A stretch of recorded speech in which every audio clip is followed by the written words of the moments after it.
case you were wondering. I like how when you hit recording, it gives you the option of leave the meeting. Ah, the recording. Oh, well, I'm going to silence myself, but thank you guys for so before you go, yes, ma'am. Are you doing any intro of the fellows? Why we picked fellows? I thought that was our conversation on Friday, remember? Or is Colleen going to do that? What? I forgot. Yeah. I didn't know anything about that. Yeah, you did. I had to introduce you. What? You were on that call. But yeah, I can do that I'm not introducing the three of you. You're introducing. Right. Yeah. All right, good. So then I just but I can Cheryl. Do like you know, a 30-second fellowship. And Colleen, if you don't mind, do you have the bios of these folks handy? I never read them, but make sure I say correct titles. You don't have to? If not, I'll make it up. I'm pretty good at making up, so don't worry about it. Okay, good, because I have like Leo Daly, UM, Ferguson, Glasgow, Schuster. That's all we need to know. You got them. Okay, cool. So I'm going to start. I'm going to share my screen right now. There we are. Let me know if you can see it. Can you see it? Yep. Okay, I'm going to let people in.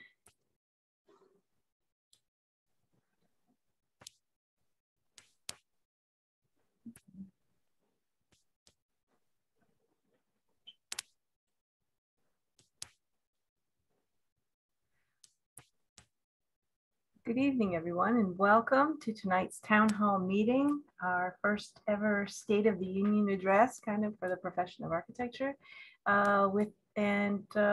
represented by the fellows of AIA Miami. So I'm really, really glad to have everyone here. Just the regular housekeeping notes I have, please mute yourself and turn off your video. This helps for bandwidth. This is our event tonight. If you have any questions tonight, please put them in the chat feature in the panel. If we have enough time, we'll get to them. And if not, we'll take your questions and send them to our panel and they will get back to you. October is still going on. We have a great event coming up on the 19th, an 8x8x2 Women in Architecture event. On the 21st, we have Jean-Francois Lejeune doing his book talk on Cuban modernism. We have an historic architecture tour on October 23rd at 10 a.m. downtown Miami here at MCAD. And on October 29th, of course, we'll have the AIA Design Awards celebration. So hopefully tickets are on sale. So go to the AIA website and check it out.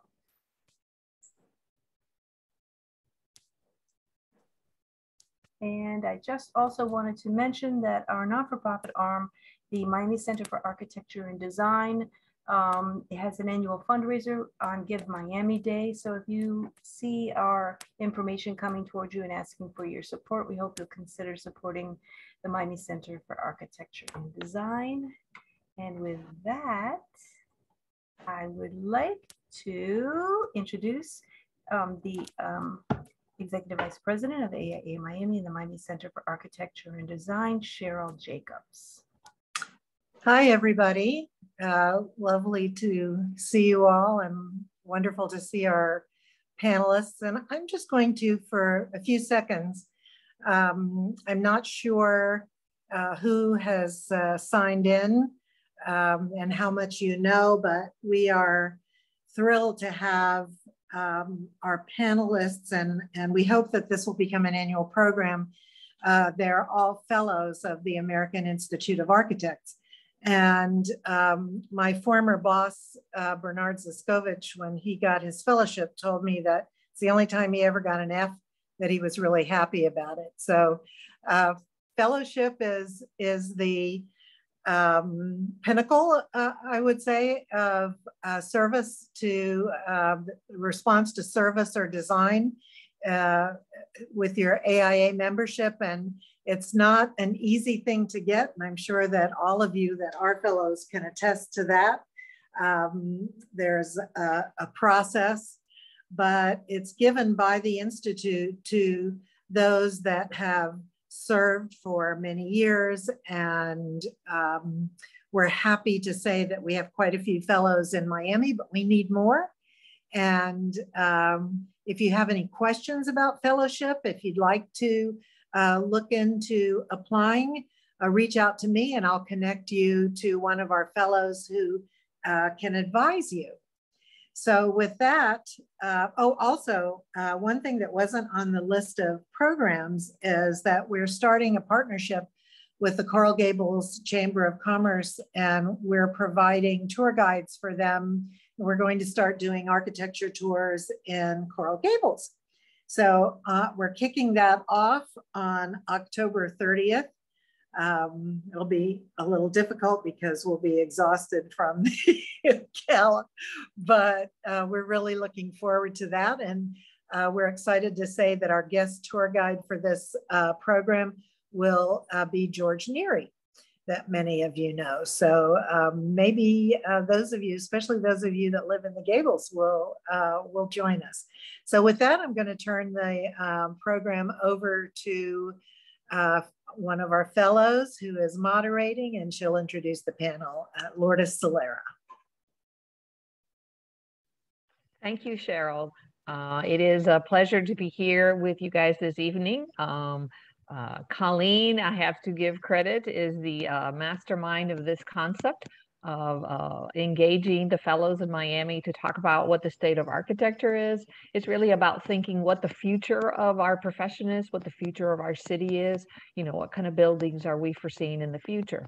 So we gathered a panel that spreads the whole gamut of background and what they do on a daily basis.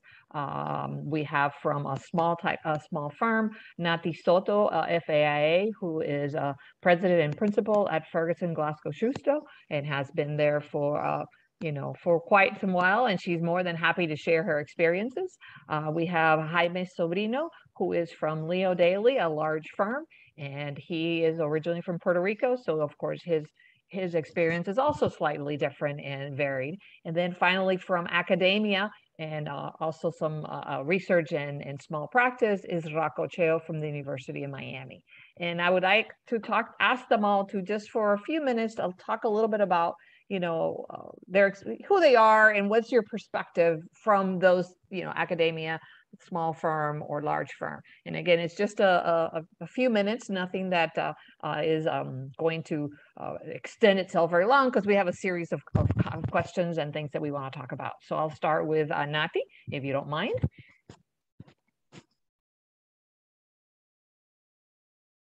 You're muted, the standard fare of the 21st century. Very sorry, I was trying to use the touch bar and it's not cooperating with me. So I'm Nati Soto. I'm president of Ferguson Glasgow Schuster Soto, where I have been the principal and managing partner since the 1990s. This was a firm that was established in 1955.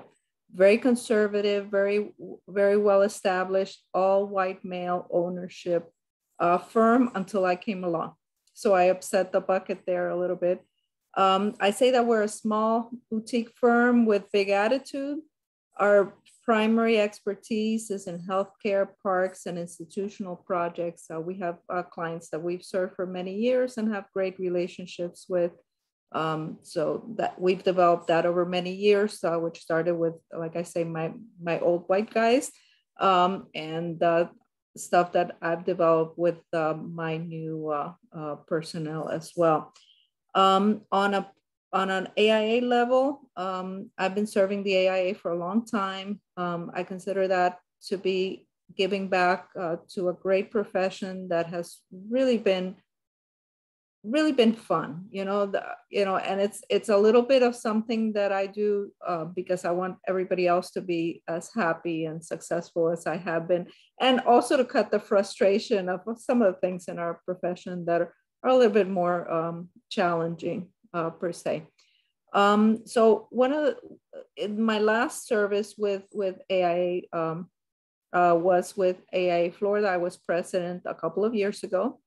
And as part of that, the last thing that you do as an official AIA Florida president is you chair a strategic council. And Jaime is also going to tell you a little bit about that on a national level. And one of the things that was wonderful about that strategic council exercise, which I had also participated the year before as a training session, was understanding how the environment and the world is changing our profession and what we can do to shape that future so that we can understand how things have been changing recently, how we can mold that information and that world that's happening around us into a successful future. And that's one of the things that we want to make sure, and Lourdes and I are going to be working toward, making sure that all of the members are privy to those findings and to that introspection that took a whole year to develop with expert matter guests that we had in the sessions, where we developed recommendations for our AIA Florida board, which range from gaining attainable, we called it attainable housing for all, which is the basis of our future and prosperity in Florida, using and applying big data into our design services so that we are aware of what's happening. And we also explored the sociological changes of what's happening in our country and in the state of Florida, of the movements of people, who the people are, what's happening with them, where are they moving. And definitely we explored, because it was during the beginning of COVID, we explored how this new world is not only affected by technology, but also by biological impulses that we have no control over, and how to use that data as we develop our design work in the future. So that's a lot of words. The other thing is that Cheryl mentioned is that you can reach out to, if you have an interest in guiding your fellowship. I'm currently serving as your regional fellows rep. I'm the junior rep this year, along with Greg Berg. Please reach out to us if you have an interest in developing your future as a fellow and you want to know how that direction should take, or if you're ready to submit and we can help you in any way. So that's my spiel. You'll ask me other questions. Thank you, Nati. How about you, Rocco? I'm going to go over to academia now. And Rocco. There, I'm unmuted. Thank you, Lourdes, and thank you everyone on the panel. This is, I think, going to be very interesting and exciting to talk about the topic, which rarely gets discussed. My background, really quickly, I'm a professor of architecture at University of Miami, where I've been teaching since 1988. I teach design, drawing, and in the past 10 years, I've been co-teaching with Jim Adamson and developing a design build program for the school to get students in touch with materials and learning about the connection between design thinking and actually building things, putting their hands back to service with thinking through doing. In terms of practice, I have a very small practice. It's really mostly a life in academia, but I do projects outside the university as well. They've been mostly preservation focused, from small to large scale. We did a Redland plan years ago that was a major rethinking of agricultural preservation in South Dade.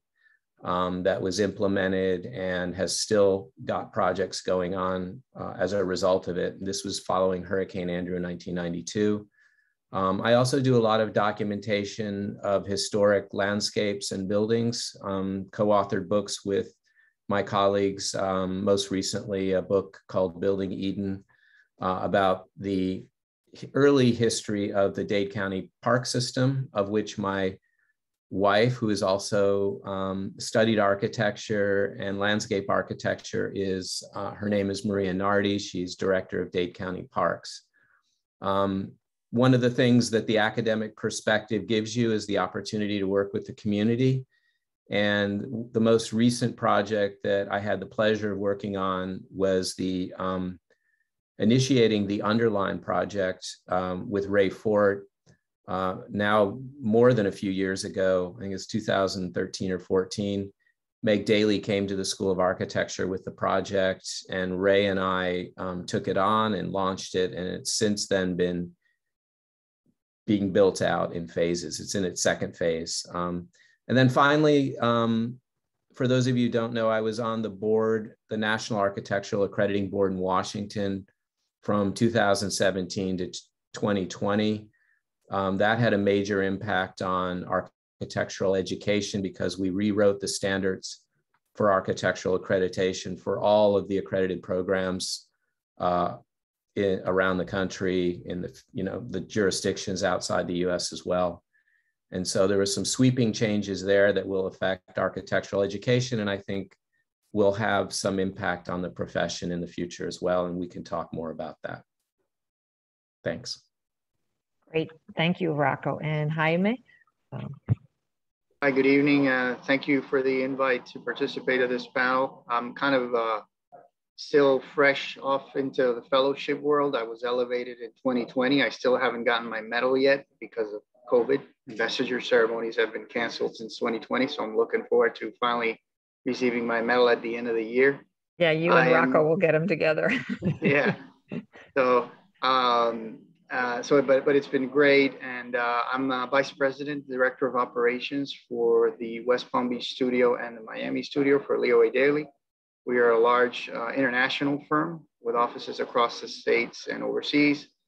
And in South Florida, we specialize in several areas, which I think is what's helped us, maintain all the ups and downs of different market sectors. We do hospitality, we do public institutional, we do senior living, we do healthcare, we do interior design, and everything that comes our way, we kind of take a look at it. So. I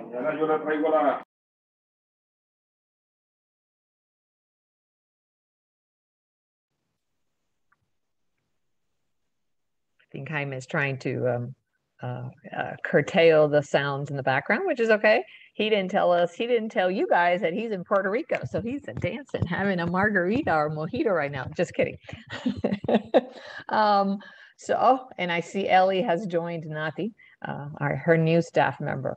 So I want to get started, and Jaime, when it's your turn, you can add a little bit more of what you were saying. I didn't want, I wanted to talk about, this whole idea of what is the state of architecture? What do we see our profession being? And I'm going to start it with perhaps a little bit of a what if, and it's, what do we think Miami's going to look like in 30 or 50 years?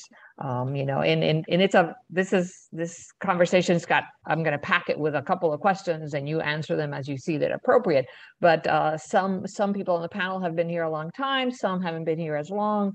So if there's some people, and many people that are attending remember what Miami looked like 30, 40 years ago, and some are just arriving in the city. So the question to the panel is, what do you think Miami's going to look like in 30, 50 years? How is climate change going to affect what our city looks like? And it's something we cannot ignore as we think about the AIA 2030 challenge that when it first came out, I'm going to say 20 years ago, we all thought, yeah, that's a long time away. Well, 2030 is only 9 years away. And I would argue that most of us still are not addressing all of the things that it's trying to do. So with that, I will ask one of you to take a stab at thinking, what will Miami look like, And it's just an idea, There's no wrong or right answer. I can chime into that. I've probably been in Miami the longest. I've been here for just the majority of my life since I was 10 years, not even 10 years old. And it's definitely changed exponentially, and it continues to change even more nowadays. So everybody says, you know, the old a future shock concept is very evident. And the older you get, the more you realize, you know, how things are, you know, moving faster than anybody can fathom. So it definitely, when 2030 started many years ago, that challenge, the thought of sea level rise was very young. The evidence of it was very young. And we see it that it's, you know, that evidence has been established. Those that have understood it definitely have been applying these principles for many years. And that's one of the items that we talked about very much in our strategic council, in the sense that we know what the evidence are. We know what it's going to look like in 50 years if the projections are accurate, and it looks definitely like those projections are maybe even conservative. So in our design solutions, we've been trying as a company to incorporate those solutions with elevations of buildings and how people can adjust as the elevations levels of the water and flooding take place. And we can definitely apply many things that will not result in a bunch of stilt houses, and will provide the solutions that will not only help now, but will help in the future as well. Okay. Jaime or Rocco, you want to take a stab at, from your perspective? I'll jump in. Change for sure. We've seen change over the last 30 plus years, but I think we're going to see more radical change. I'm kind of concerned. I mean, I think Miami's going to have a lot more flooding. It's going to get hotter. I think we're going to see certain shifts in the economy based on climate change, more storms, more king tides, potentially more problems with insurance because, if you can't move away from it, it's going to be hard to be insured. If we have more water, we have more vector-borne diseases like Zika. If we have climate change affecting us, we have more heat. Statistically, right now, Miami has sort of 25 days per year that are over 100 degrees, feel like they're over 100 degrees, like 104 degrees, and that's projected to raise to 100 days per year by 2050. So we've got a lot of issues to address. I think it's still an attractive place to be. I think there's still a lot of architecture here and a lot of good architecture here that's being built and designed. But if all of these other things conspire to make our life miserable, like constant flooding, unbearable heat, it's going to start to whittle away at Miami's attractiveness as a destination for people. And so we have a lot to do as architects to really engage those questions, I think, because if we don't, I think it's going to hit us pretty hard. And we're going to, the people that can afford to will move away. But the people who can't, and there's a large population of people who live in Miami that live below the sort of living wage, side of things, they're going to have a difficult time adjusting to that reality. And so we have a lot to do. I would say I'll take a different perspective at it. I think one of my biggest concerns is really the increased housing costs, which I think is going to continue to shift the demographics of the city in the next 20, 30 years, and it's going to look a lot different. Potentially, I see Florida losing the whole retirement state moniker in a couple of years because, a lot of people from other states are moving down because cost of living here is lower, and that's not necessarily, it's trending against that in the last couple of years, and it'll probably continue to do that.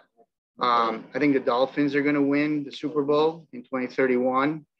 I think, you know, that there's also going to be a strong push to keep protecting or investing in the things that make Miami an attractive city.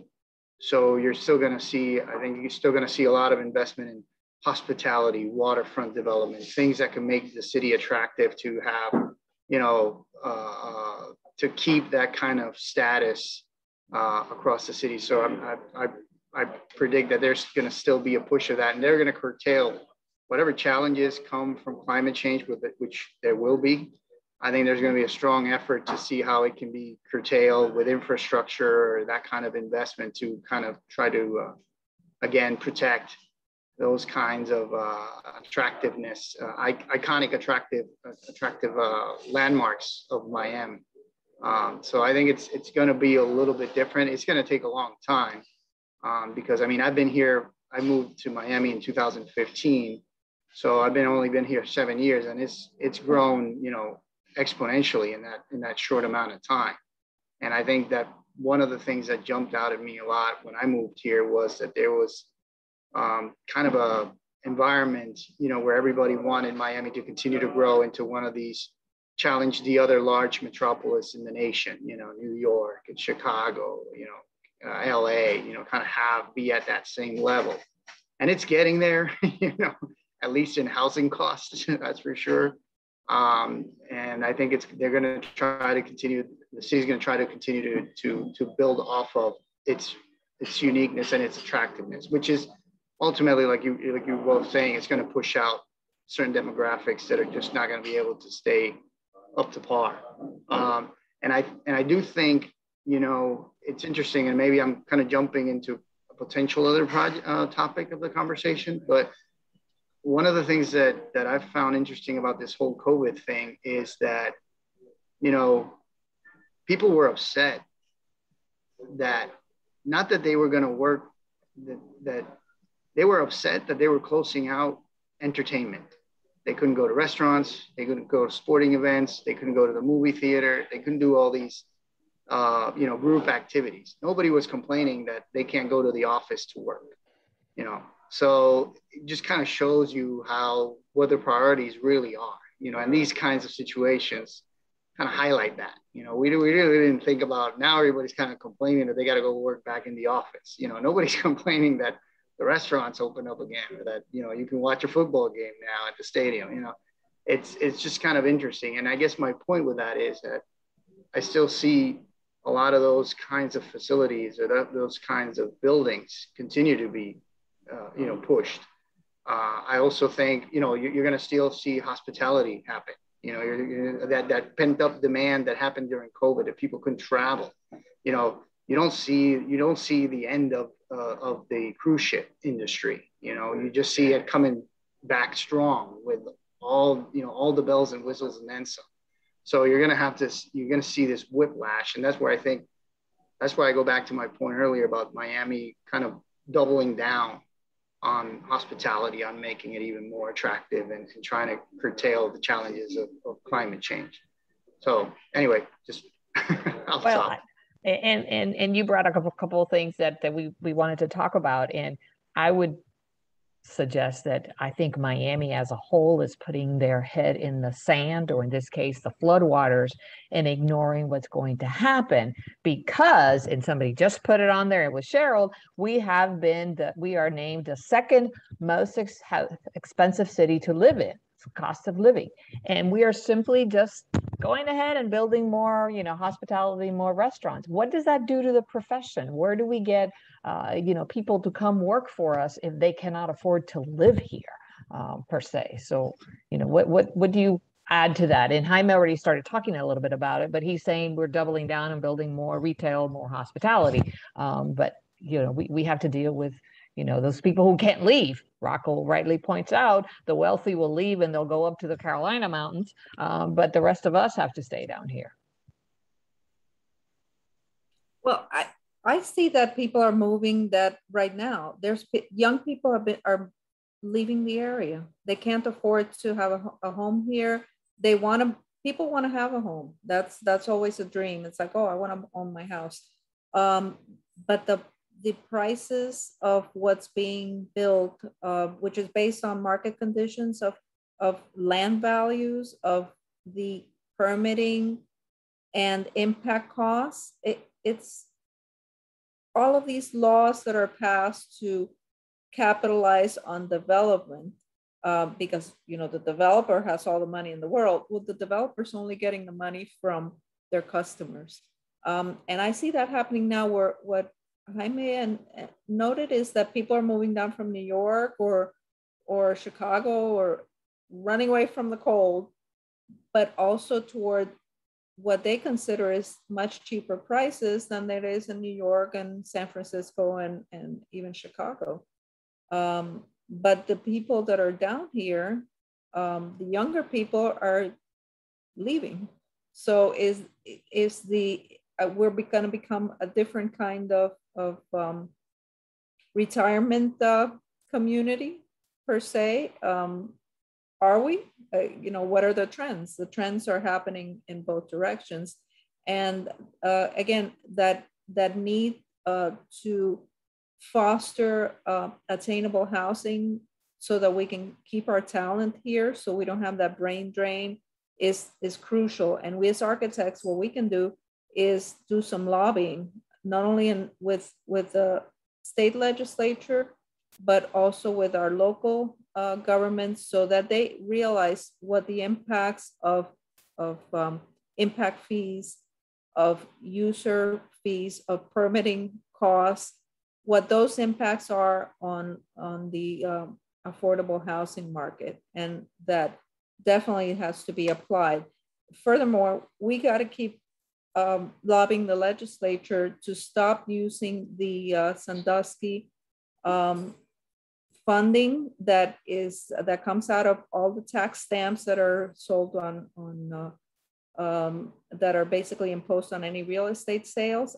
That is money that's supposed to be spent on affordable housing, and each year that fund gets hijacked and not used for its intended purpose. So I implore everybody on this program to please make a point of that being a critical item in their advocacy platforms, so that we can really maintain the health of our environment down here. Don't you agree, Jaime? I do. And I think, definitely that's part of it. And I'm trying to go back to the original question of what does it mean for architects, what we're talking about, right? I think part of the conversation, and I think a backlash of COVID, is I think an immediate reaction that you see on a smaller scale is you see a lot of people investing in their properties to make it more like the office, so they can be more comfortable working from home, because it's been kind of a shift and more flexibility now, where going to the office is not necessarily mandated. A lot of firms are allowing, work from home still some days. I know we do in our large firm across the board. So I think that's making the change to another market as an architect, as a designer, where now you're kind of maybe have that kind of niche or specialty where you're trying to build off of existing properties and try to make them more comfortable for not only living, but really working and living. So I think that's part of it. As far as affordable housing, I mean, it is a challenge, because property is continue to just drive that, a lot of that. Sometimes it's not even necessarily construction costs, it's really property values. It's really interesting how, they're like, well, now this new complex has apartments in $100,000, right? But they just have a bathroom and it's like a dorm room, really. You don't even have a kitchen, and they're like, well, this is like downtown living now. Well, you're actually making it even more expensive, because you're giving less square footage for $100,000, right? Something like that. So the math is also kind of skewed. And you say, oh, now they have an apartment for 120, 150. I don't know. I'm making this up. I'm not saying I saw it, but I'm just saying that there's some numbers that I saw at some point that were like, well, that sounds like a bargain but when you look at the fine print, it's like, oh no, that's really like a small, it's barely got it's kind of like a dorm room. It's a shoebox.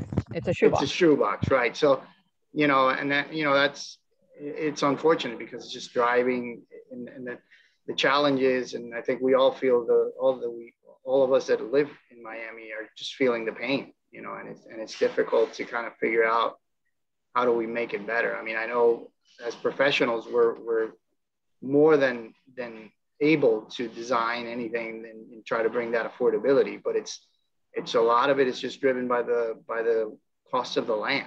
I mean, there's been a lot of discussions about the building that collapsed in North Miami Beach, even with what do we do with that land? So that's the pressure, I couldn't believe that they were so quickly selling it, to be honest with you. I was like, wow. It was interesting. And part of the problem is the money that is coming down here is from those people running away from the cold or from, wherever they are in the north, and they have money and they want to build something grand and bigger and better. But we're really, how do we deal with the affordability and we have to find ways to deal with that. Rocco, I think you wanted to add something. Well, I was just going to say the affordability issue in a desirable place, in my view, also connects to greater investment in infrastructure. If you don't have to own, if you're a newlywed family, you have to have 2 cars and pay for childcare. You're never going to get above. You're never going to get above water in terms of living costs. And so, if we're building, let's say, more housing around transportation, like we're seeing a lot of housing, you drive down US 1 along Douglas Station, a number of sites where there's an increase in housing. Now, I'm not particularly a big fan of some of that. I think some of it's overbuilt and too big. But the idea that you might not have to have and not necessarily affordable and not affordable, but you got to deal with issues like childcare, not having to put out thousands of dollars for a car, being able to walk to a grocery store, grocery stores within a 3-mile radius, all of these sorts of simple pedestrian friendly approaches to urbanism will help bring some of those costs down. They may not necessarily bring the cost of the housing down, but if you bring some of those other costs down, you're helping the situation. If you're not addressing all the infrastructure issues, you're really not addressing it's not enough, in other words, to just build affordable housing. You have to build the infrastructure that is realistic relative, just as Jaime was saying, to the increased land values and costs. Otherwise, it won't work. Yeah, I totally agree with that. I think it's important that you can live in a place, but if you have everything you need, a walking distance or something, good planning, you can definitely be able to, at least afford, certain things and be able to manage better. So I completely agree with that. Yeah, that's a really good point. Which is also the point of working with the local officials for that local zoning and allowing these type of mixed uses to occur in traditional neighborhoods and developing those neighborhoods so that they develop with a character, with a sense of presence and connection to the others that live around you. And the COVID thing has really made that very evident, is that if you can live in your area, work in your area, and do things as you need to on an as needed basis, it really makes for a much better neighborhood and environment and affordability. So before I move on to the other subject, and I don't know that we have an answer to this, but the chat has put in a lot of commentary about affordability. And one of the comments is about how we can, and we don't have the answer, but how can we as architects try to take back some of that development? And we're hired after they've already decided they're going to put that big monster high rise next to 37th Avenue and US 1. Well, you look at it from my office and it's this skinny little thing, because it's a little odd. Do we see any potential? I mean, we've been struggling for this for 40-50 years. How do we immerse ourselves as architects more into the decision-making process? Do we see any ability to change that? I can address that real quickly. I'm optimistic that we can. I think a couple of things need to happen. One is academics could encourage their students to take jobs in the public sector as opposed to just going into private practice, number one.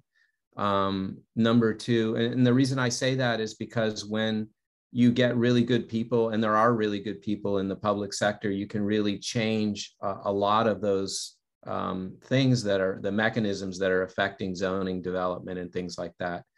Secondly, I think there has to be, and the AI is very good at this, but greater advocacy for holding elected officials accountable to development standards and so on. Developers just develop. You know, many of them, some of them are enlightened, but many of them are out there to make money. That's what they do.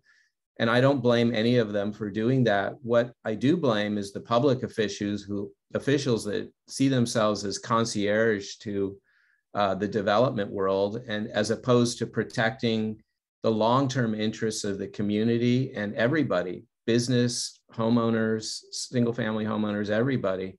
Those are the elected officials need to do that and have the long-term vision, not the short-term vision of what a city might become. And I think if they do that, I think we will see, you know, some changes in architecture and urbanism, public spaces in a way that will be more focused on community. And you bring up a good point, and Nathi's very good at this, is the advocacy. AIA it really is the tool that we can start to educate those legislators. We do it very well at the state level. We introduced to them, you know, a whole poster on 5 levels of flooding when we couldn't use the word climate change because our prior governor did not approve of that terminology. We need to improve that in Miami. And Miami is a little bit more difficult because we have so many little cities, so many little things on there. But we really, as a community, I think we need to, as you know, as we get on the boards, somebody made a comment, get on the boards, and we start become, you know, active. So it's a tough road ahead, but you bring up an interesting point, Rocco, about encouraging the students to become public servants. And it kind of brings up a conversation that Nathi, Jaime, and I were having about, you know, how do you balance those expectations of recent graduates? We're going to rotate the conversation a little bit. You know, they expect one thing and they envision something, and the employer has a whole different vision. So how do we manage to balance that? And I'm always hearing fellow colleagues kind of rail that students don't know anything. And I always like to remind them, people, you want academia to do magic. There's only so much time that you can teach somebody something. So you have to, and I'm speculating, I'm not, I don't work full-time in academia, but I suspect you have to go, okay, do I teach them this or do I teach them this? You know, so how do we then try to manage those expectations? Any ideas, panel? I want to hear from Rocco about those challenges, those decisions. I'll give you a quick one.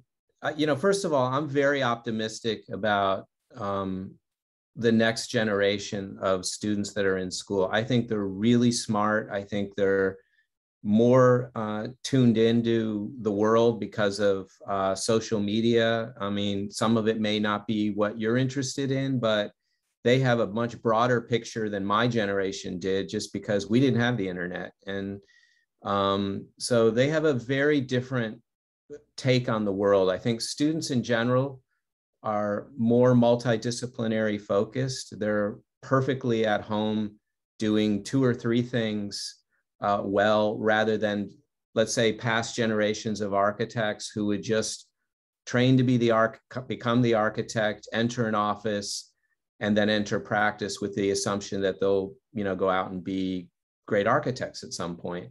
I think students today have a broader view of things. I think they see architecture and other things as part of maybe their future in life. in terms of, how well students are prepared for practice, I always, as an academic, think academia and practice are partners. You don't train somebody to go from academia to practice. Practice is an extension of their education. And just as those of us in academia try as best we can to prepare students for practice, we understand that that's a limitation because there's just some things that are best taught in practice. You can give a lecture on professional practice and writing contracts, but until you work in an office, it doesn't have any meaning, really. It's an abstraction.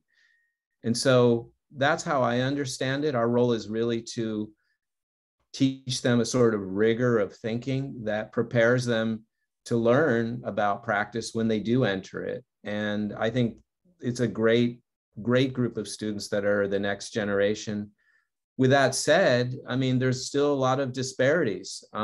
Even though academia is kind of now evenly divided, 50% women, 50% men in terms of enrollment. If you look at the AXP supervisors through NCARB, you'll see that most of the AXP supervisors are 79% are men and 21% are women. So there's a disparity there in terms of mentorship. 87% are white, only 10% represent certain ethnicities other than white men for the most part. So if we're going to increase, or let's say if we're going to model what's happening in academia in terms of more Black African-American students, greater numbers of Hispanic Latino students, then we have to do the same thing in the profession as well, in offices as well as mentoring. I can tell you through the NAB and NCARB, the AIA, all the collateral organizations are thinking about this and working on this topic. We just need to get it into practice more readily. But I think it's, I'm very hopeful, but we got a lot of work to do. I guess I mean, I agree. I mean, I've seen some really amazing students kind of in different, jurors and stuff, in different architecture schools here.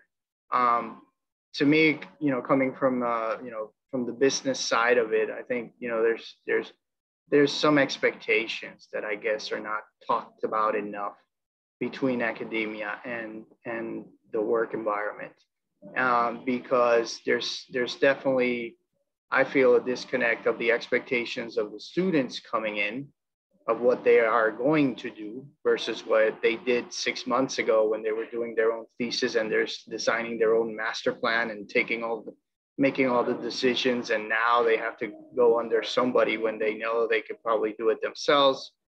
So it's definitely a rude awakening. And, I think that's one of the biggest gaps that I see. It's not necessarily a skill related gap. And I don't think, we don't expect, recent grads to know anything. We're there to help them. Okay, this is how you put a plan. But you get the, I want to do that. I want to do the design. I was like, well, you kind of have to do this to be able to do that, and that's where I think the challenge is. And I think also, and that's where I think some of the disenchantment comes, at least when you first start working. I went through it. I'm sure most of us did at some point, right? And I think that's really, if that's something that can be somewhat addressed. And again, I'm not necessarily leaning on academia to do this, but there definitely needs to be a more, dialogue, because there's people that are more intrigued in opening up their own firm, right, when they graduate, because they want to be their own boss. That's great. That's amazing.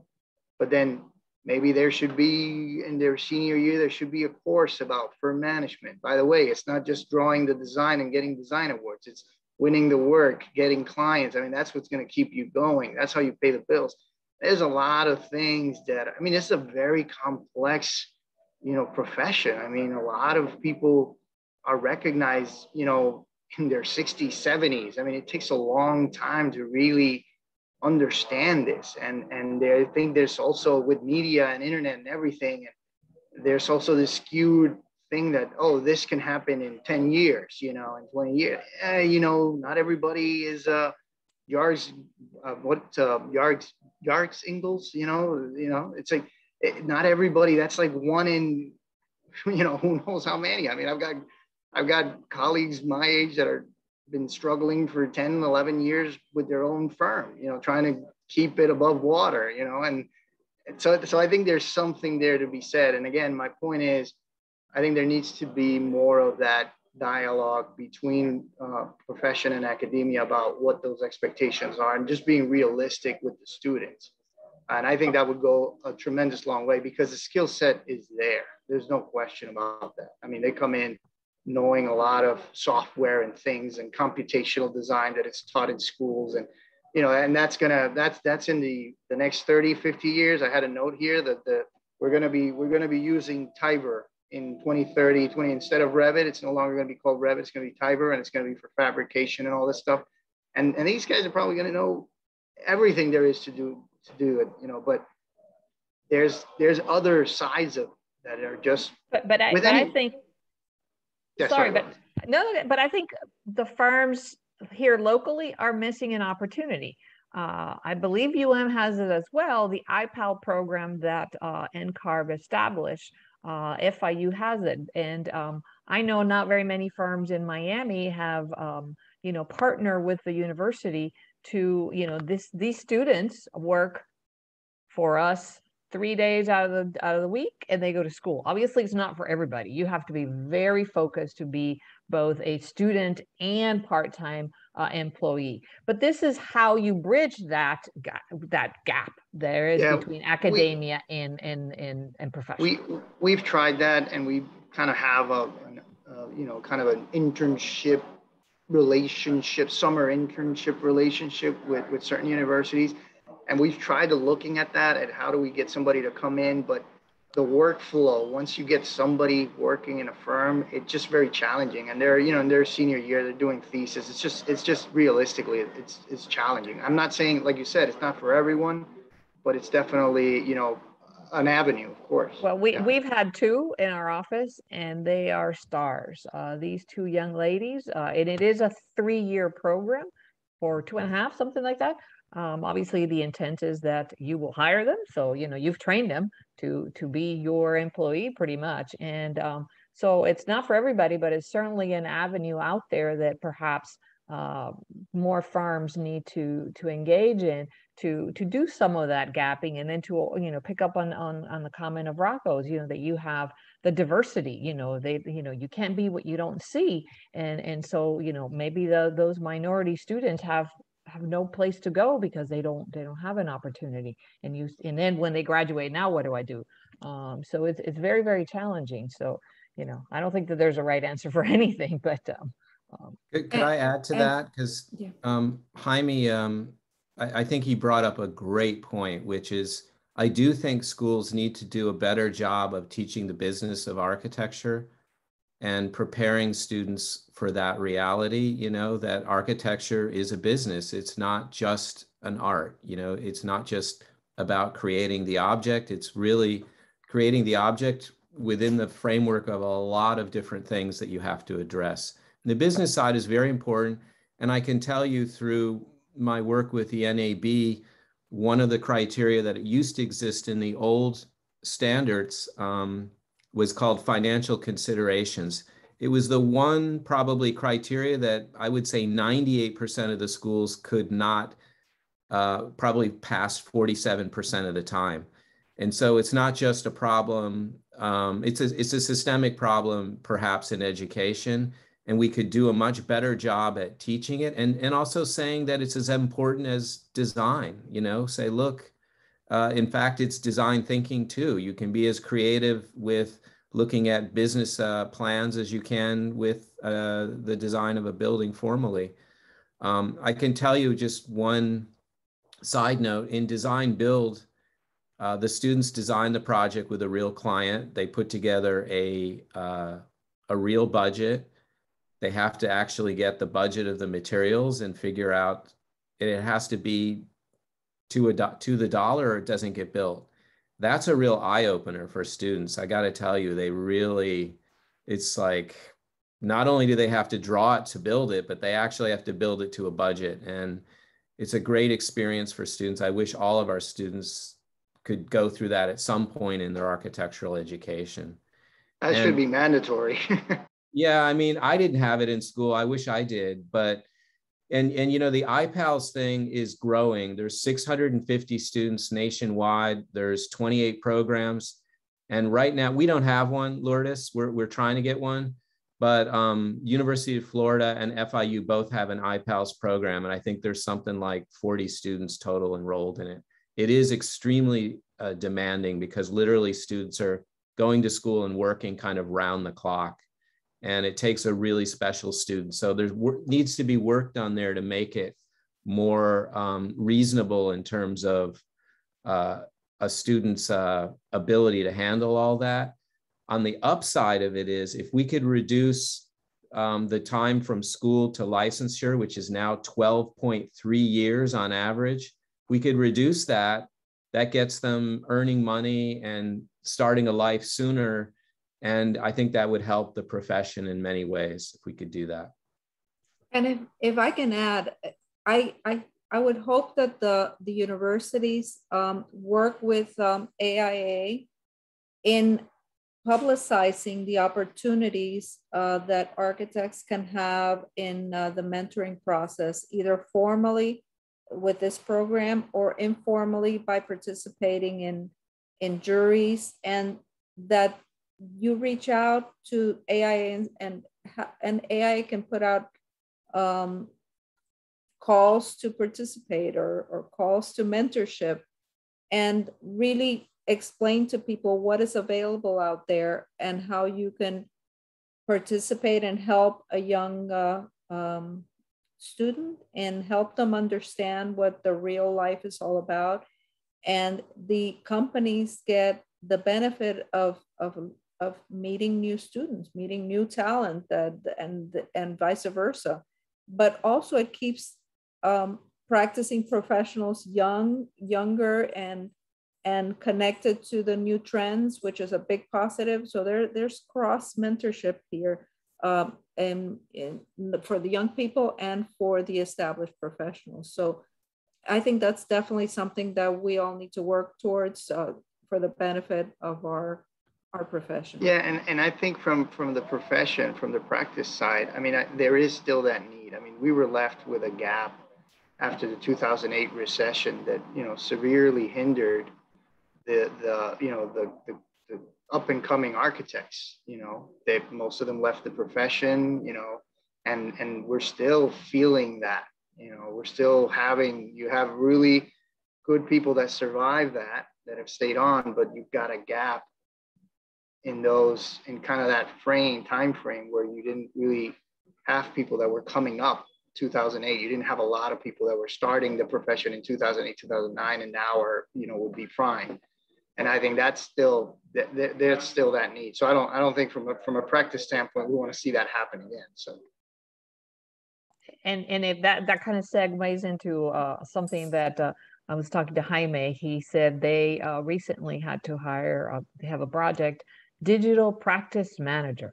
No idea what that was. So really the conversation is, what do we see the future? What is a promising area of study, both in academia and development of those new softwares, new things that we're doing? You know, it's not Revit, it's now called whatever it is that Jaime called it. What do we see coming up? Because those are the things that we will not really address, but the younger generation has to address.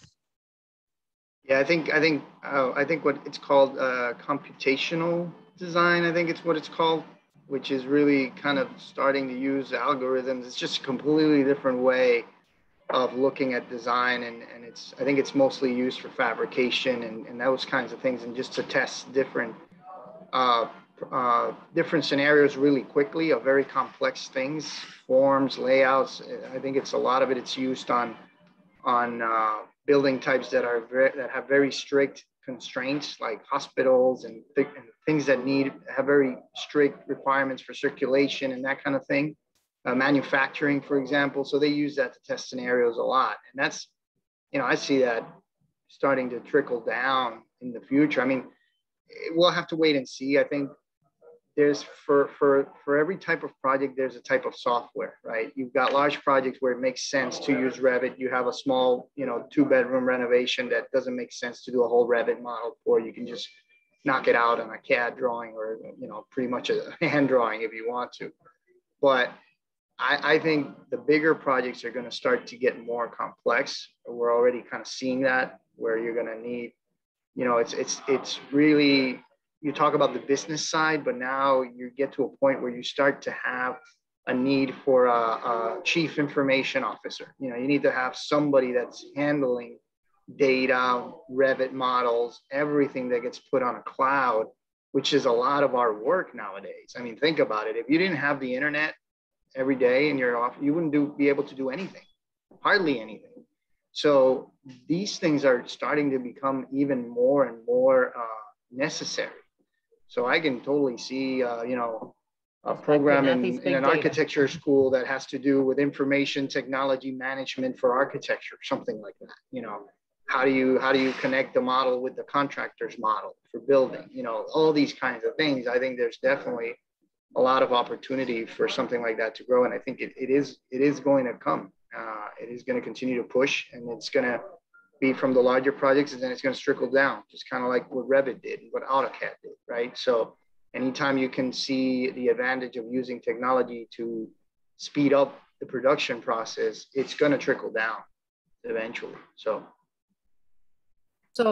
for the educator, and for us to guide the educator, those collaborations with the real estate program and the business school and all that stuff, maybe we have to collaborate also with the information technology and the communications folks, where that little bubble of the architecture is going to develop little holes, and we can let people in, and we can cross-pollinate and let the people on the outside world know what we need as well.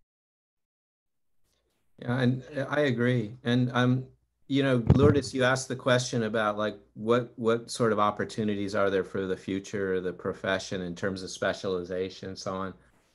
If we look at all this stuff about climate change and sea level rise, and we tend to be ground zero for that. I mean, there's a lot of groups coming from other parts of the country coming here to study how we're going to address that. I would say an opportunity would be... You mean you didn't want the walls that the Army Corps engineer wanted to put? It got a lot of attention, didn't it? Yes, it did. But the opportunity for possibly like a green workforce, a green economy, areas of specialization that are really looking at carbon neutral building, really expertise in dealing with the problem that's right in our yard here, right in our front yard. And, we could, if we start doing architecture and planning that starts to address those issues in a prototypical or larger scale of applicability, because Nantucket's dealing with sea level rise, New Jersey is dealing with sea level rise, the West Coast is dealing with fires. We could become a model of how to do it right, and maybe we become the Napa Valley of dealing with issues related to climate change. In the same way that people go to Napa Valley for the wine, they come to Miami for ecotourism and looking at better ways to deal with sea level rise and the whole green building industry and transportation industry. That could be cool. And so that's something we could think about. And we have the perfect testing ground, let's just say that. I love Rocco has a positivity about him that we all need. So thank you, Rocco, for reminding us that it's not all bleak And I know everybody, you know, we could go on probably for hours because this is great conversation just amongst the four of us. Imagine if the rest of the people that are in this conversation, they have been putting stuff in the comments, talked, we could be here until midnight. So I know people have, you know, other things to do that I don't want to, you know, take up too much of everybody's time, and I don't want to lose people. So I do want to say a comment. Angel Saki put in, you know, everybody should send commentaries to the AIA office of how we can, you know, improve our future architects, how we can improve our cities. And maybe it's something we start to collect, and we can have some sort of presentation, exhibit, panel, you know, whatever it is, of how all of our members, not just the four of us, are talking about this, because we're not going to solve it. But I want to give each of you an opportunity to do some closing statement. I know both Nati and Jaime served, as I mentioned, on strategic council. Maybe some of those things, Nati talked about big data, which Jaime also talked about, you know, all that information, what do we do with it? If you could just put in a couple of things, and you know, we can certainly could do this again. I know Cheryl and Colleen's goal is that we have an annual State of the Architecture event like this one, hosted by the fellows as part of our, supposedly we know a lot because, you know, we got the F behind us, but that's not really the case. So I'd like to start with a commercial for AIA because that's my thing, okay? I think everybody on this signed up for this program today because they wanted to hear something, and everybody in this call has something that is key to, that makes them, you know, excited, you know, that defines prosperity to them, whether it's resolving climate change or the economic requirements, or changing how the sociology of items of things affect our built environment. Whatever it is, you have a passion in something, you know, and my theme during my presidency in AIA Florida was to pursue your passion. And I don't want to hear from anybody that, oh, I don't have time for that, and I'm too busy and all that stuff. I use Lourdes Solera as the poster child of that's a lie. Okay, because this woman had basically bookmarked her presidency with the AIA Miami by having a child before, and I think a child after, and then being a Boy Scout leader, and obviously not only that, she's a partner in her firm. There, you make the time in with things that are passionate to you, and you need to use your resources intelligently. And the best way to do that is to join your colleagues in the AIA. You don't have to run for president. You don't have to be on the board. But if you have a passion in something and you want to do something about it, go to the AIA via email or chat or anything like that, and let them know, I'm really interested in affordable housing. It's like, and they can give you guidance that's like, okay, join this group. And working together, it amplifies your voice. It's not like you jumping up and down, and as Bryce said on the chat here, joining boards, which is wonderful. Everybody on this call should be joining a board, applying to their commissioner or whatever, and say, I want to be on this board. That is a way of doing it. You can jump up and down and become everybody's enemy and the PIA in the room, but it's not going to be just you if you join others that are like mine, and those voices that are joined together and that advocate together get things done eventually, you know, and do get some positive movement to their lives.